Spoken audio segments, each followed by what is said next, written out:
Yes, looking good. Okay, thank you. Hello, gorgeous. Hi to the Ho Design Champions. Welcome back to another installment of Making Design Stuffs with your host, Zimri. This video is titled How to Make Your Logo Design Look Good Always. It's not really about how to make your logo look amazing. I'll just be giving some tips, some simple tips you can utilize to make sure your logos never look bad. All right, let's hop into today's agenda. I got 3 things on the menu for today's design dinner. First off, I'm gonna be working on a logo/app design for MeMap.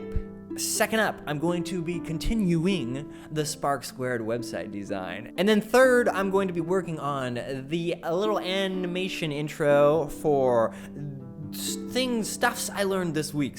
Yeah, that one. Okay, so let's hop into it.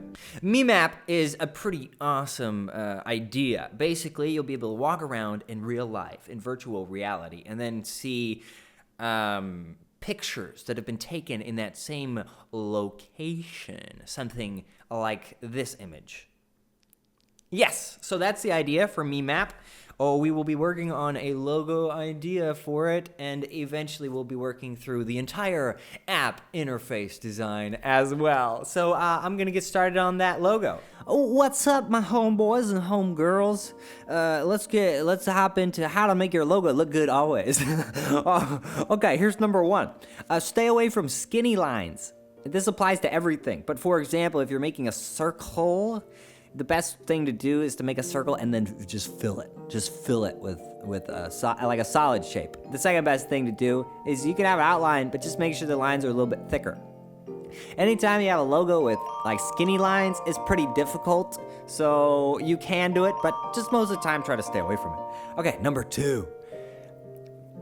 Sometimes we want to do this because we want to make like our logos look really cool and visual. So sometimes we pair a really interesting looking icon with a really interesting looking text. And that's kind of something you want to avoid because you never want to have your logo and your font fighting each other for attention. You know, it's like a strong relationship where one person is pretty outgoing and the other person is a little bit more, subdued and supportive. That usually works better than a relationship between two people who are just really outgoing, right? They fight all the time. I don't know. I've been single forever. What do I know? Okay. All right. Now, tip number 3. When you start designing a logo, get into the mindset of err on the side of that you are an icon creator rather than you're like an illustrator or you're drawing something. Always bear in mind, start seeing yourself as more of you make icons. You know, this will help you really kind of tone down your stuff. But that being said, don't make things too simple. You know, the Apple logo, for example, is super simple. Yada. But there's a bite out of it. You understand what I'm saying? That makes it not as simple. So find the region there. Like, for example, this.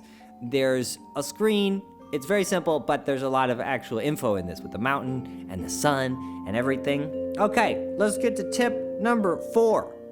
Color. Use color, my beautiful people. Remember, color is one of the greatest things there is to our disposal.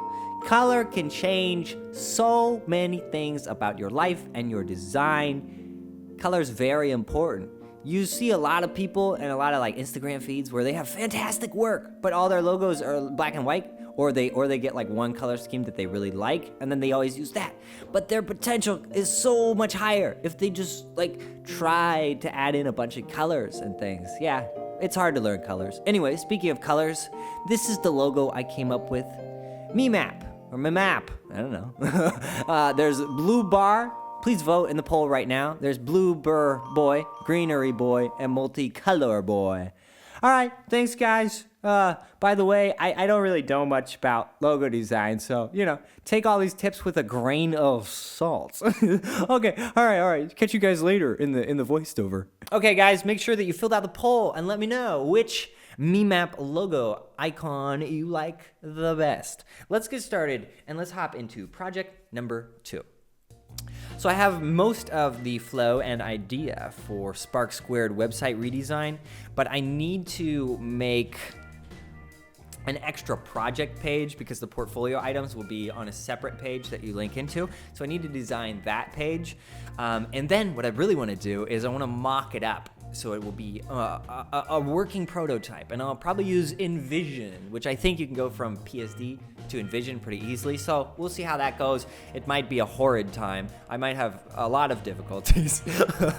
But at the end of the day, I will learn something important either way. So that's what I'm gonna do now.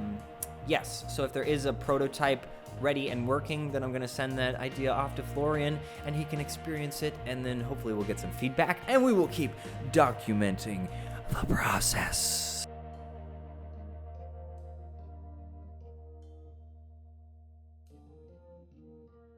All right, let's get started with project number 3, which brings me to a new section, comment section. Today's comment comes from SN, and he or she says, I feel the intro lacks color, comma, but who am I to say? First off, SN, you are a design champion. Live your life with pride. You have every right. Okay, but yeah, I totally agree. So that's what we're going to be doing for the next project here. I'm going to go through and add in some color and perhaps a little more animation ideas to the intro for things I learned this week's. All right, guys, I finished a little intro animation update. Here it is. What I learned this week's. Okay, guys, little intermission for today's question of the day. This one is brought to you by nobody. Okay, today's question is, what project are you working on this week? I would really like to know, so leave a comment below talking about what your project is and which part you think might be most difficult or what you're interested in. So basically your project and then something a little bit more detailed about it. I would really enjoy reading that. And then, of course, if you would like to give encouragement or ideas to someone else, then you can also comment on their comment to give them a little bit of feedback on a project they could be working on. Okay, that's it for today. Design happy faces. Yeah, that was good. Okay, thank you so much for being here. Awesome possum pants, and I will see you later, alligator, on the next video. Stay tuned. Oh my gosh.